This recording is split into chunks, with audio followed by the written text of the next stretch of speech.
Since I'm using a 1/2 ounce, what I'm doing is I'm pulling 7 times, and then I grab the line and I start hand feeding it.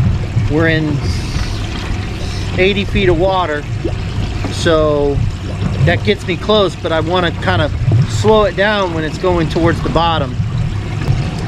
And just like that, you catch one. I think this might be another snapper, fellas.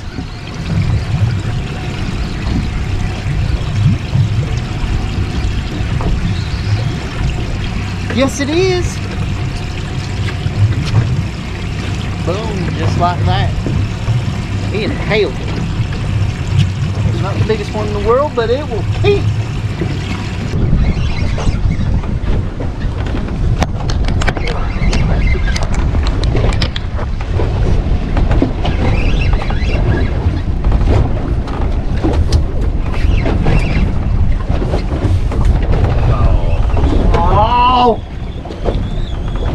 Come on, man.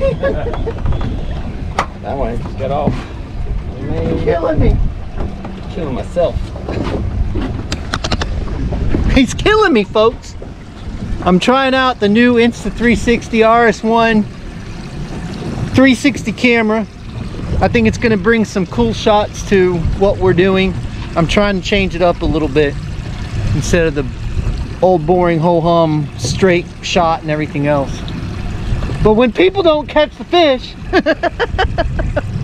it's hard, but.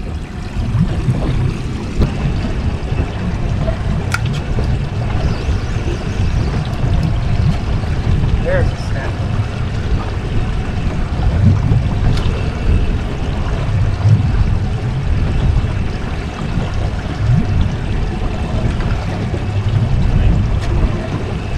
I'll take them.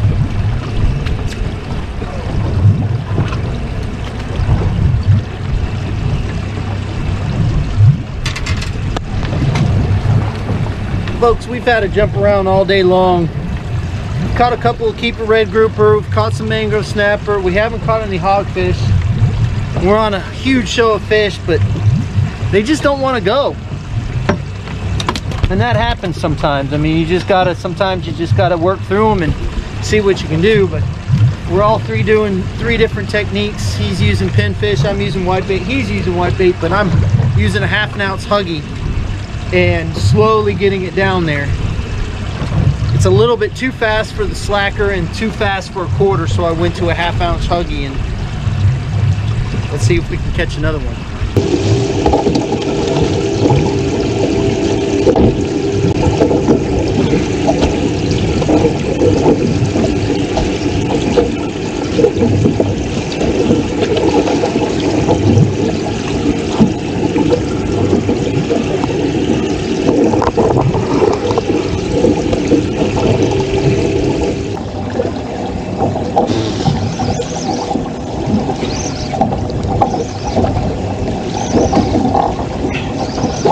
Definitely not a snapper.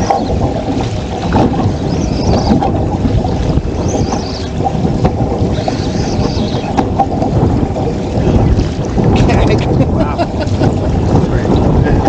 That'd have been a keeper gag.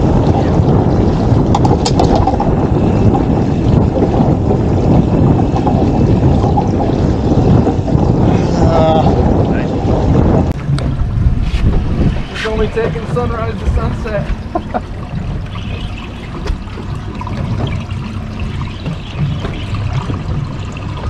It's a snapper.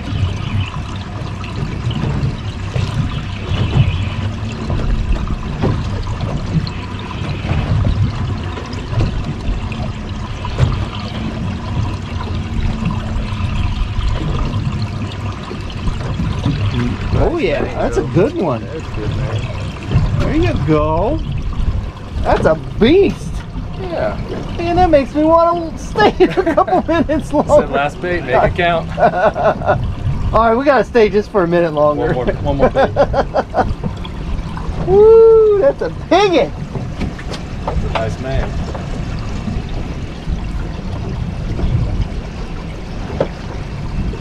Good shot. Oh, don't let him out. All right, as you saw, Brian just caught that really nice snapper. Most of you might not recognize him. Some of you will recognize him. Brian is the owner of Palmetto Bait and Tackle. He carries our jigs. We build the jigs and he private labels them, correct? Yep. Correct, yep. And we've got a couple other things that we're working on. I think that will work out pretty good, but we'll talk about that later.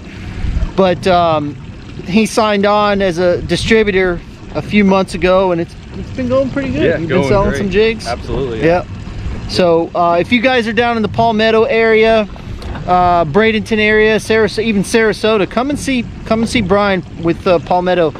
They've got a ton of selections on so many different things, and you pretty much always have live bait, shrimp, shrimp. you know. And do you get pinfish? Pinfish, yep. We try to carry throughout the week when we can. Greenbacks usually on the weekends, but always try to carry shrimp, you know, depending on the weather and the shrimpers and everything like that. But yeah.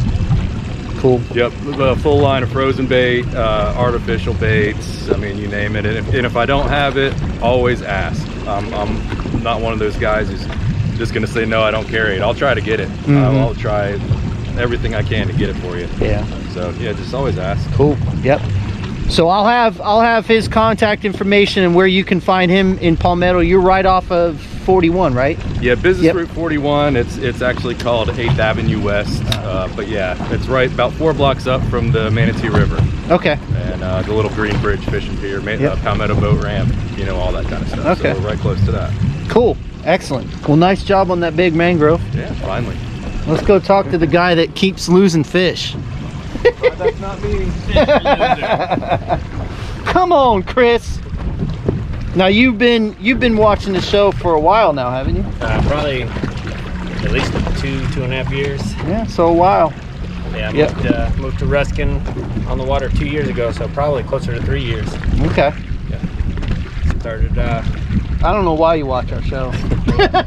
I've learned a lot, actually. Yeah. Well, that's good. That's why we do what we do, is that we want to be able to help teach people to go out and fish and catch fish on their own, because that's what we're out here. We all love to do the same thing. Right. And whatever knowledge that I can share, I've been fortunate enough, and I've talked to you about this, is that, you know, having 35 years experience now of fishing Tampa Bay, I'd like to give back that knowledge. Now, when we go offshore like we have been, you know, in the last year or 2 years, this is all still new to me, so I'm still learning. So today threw me for a curveball a little bit. We went to I don't know how many spots, and we would show fish, we'd catch a couple fish, and then it would shut right off. And then we'd move, catch a couple fish, shut right off. This is the longest we stayed in one spot, because there's so much fish here, and they haven't disappeared, like where we would show fish and then boom, they would disappear. Yeah, 2 or 3 and then they were gone. Yeah, so it's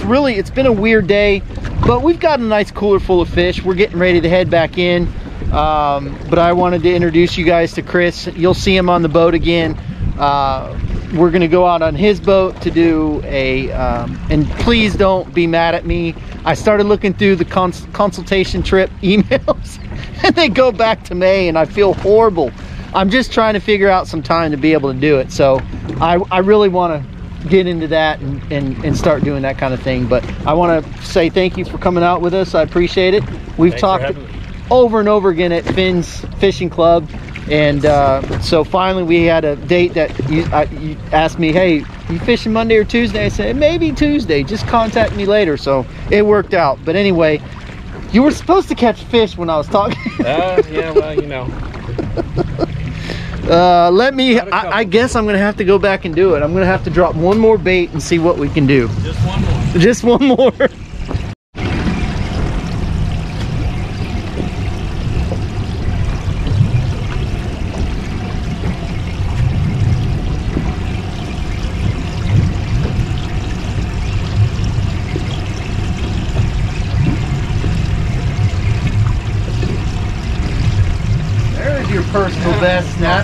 you go. Yeah. Oh, that's definitely a personal best. Good job. Yeah. Nice. Nice job. Nice sandwiches.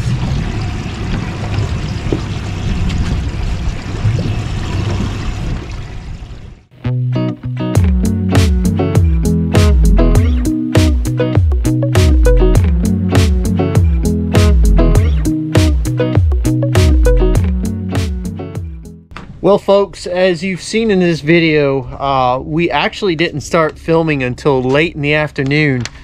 We had jumped around to multiple different spots, and I went from almost 90 feet back to 79 feet, and the bite was all over the place. We would pull up to a spot and boom, we'd catch a couple fish, and then it would shut right down. Then we'd move to another spot, boom, catch a couple fish and shut right down. And I'm talking about, now a couple of spots we did deal with some sharks, so that kind of made it a little bit difficult. But at the same time, it was still weird. There were some spots that we didn't deal with sharks, at least that we thought that we didn't deal with sharks. And the show of fish would be unbelievable on the screen. We'd catch a couple of fish and then all of a sudden the screen would go completely blank. I've experienced this before, but it doesn't happen very often, so it was a little bit weird. And like I said, we jumped around a lot, and sometimes you got to do that offshore. It's just going from spot to spot to try to find the right mixture of fish. Now on this last spot that we hit, I think we hit it just right. Matter of fact, I know we hit it just right, because we were coming into a major feeding time that started at 2:37 and ended at 4:37. And the snapper bite started to go off. We were catching mangrove snapper, we were catching gag grouper, we were catching red grouper, and the show of fish on the screen was unbelievable. As you see here, it was a great show of fish. I knew that those fish up in the water column were definitely mangrove snapper, so we hit this spot just right. We hit it right at the major, and especially between 3 o'clock and 4 o'clock, the bite was just, every bait down was a fish on. It was crazy. And it's weird how things like that happen, to where you can be fishing a particular spot, and we were on this spot just before I think it was right as the major was starting, around 2:30 or so. And for about 20 minutes, the bite wasn't there, and I was getting really frustrated, because the fact is that there was a ton of fish at this location. I just could not figure out what was going on. But eventually they started to feed, and we sent out another chum block that we made personally from that wood chipper. I'm telling you, that thing's a game changer. I was able to make 40 pounds of chum within like 20 minutes. And so we were able to put out another chum bag, and that's what got them round up and ready to go. And I wanted to talk about, do the logbook, because a bunch of people have asked me about the logbook, and I kind of went away from it a little bit, and I apologize about that. So I'm going to get back into doing logbooks for this trip. So this particular trip, what was happening was, especially towards the end of the day, that barometric pressure was fluctuating just a little bit, and that's what you want. You don't want a barometric pressure that goes low and stays low, and then you don't want a barometric pressure that's high and has been high for a while. You kind of want it fluctuating, because the more it fluctuates, the better the fish bite. As I stated before, we were coming into a major feeding time from 2:37 to 4:37, so the bite was really good on that major. It was the best bite that we had all day. So when I talk about major and minors, 90% of the time, folks, they're dead on. So you really want to kind of pay attention to those. We also had an incoming tide at the time, and kind of everything kind of worked in our favor at this last spot, thankfully, because it was a frustrating day. But always pay attention to what's going on in your surroundings. Make sure that you kind of look at the major and minors and get an understanding of those, and make sure that you know that you're going to have moving tide in your location and that you're going to be on fish. That's very important. So anyway, that ends the logbook for this video. For some reason, the closing of this video did not come out. I guess my SD card messed up. So I just want to say thank you to Brian and Chris for coming out with me. We had a great time. I'm definitely going to have them on the boat again. Brian, again, owns Palmetto Bait and Tackle. If you get a chance, if you're down in that area, go by and see him. He's got a ton of different artificial baits, live baits, frozen baits to offer. So definitely go and support your local tackle shops. We all appreciate that because he buys jigs from us and he private labels them. So it helps everybody. So please visit him. And again, I just want to say thank you so much for watching. We really appreciate it. Thank you for the continued support. We can't say that enough. Fish more, catch more, and we'll see you on the flip side.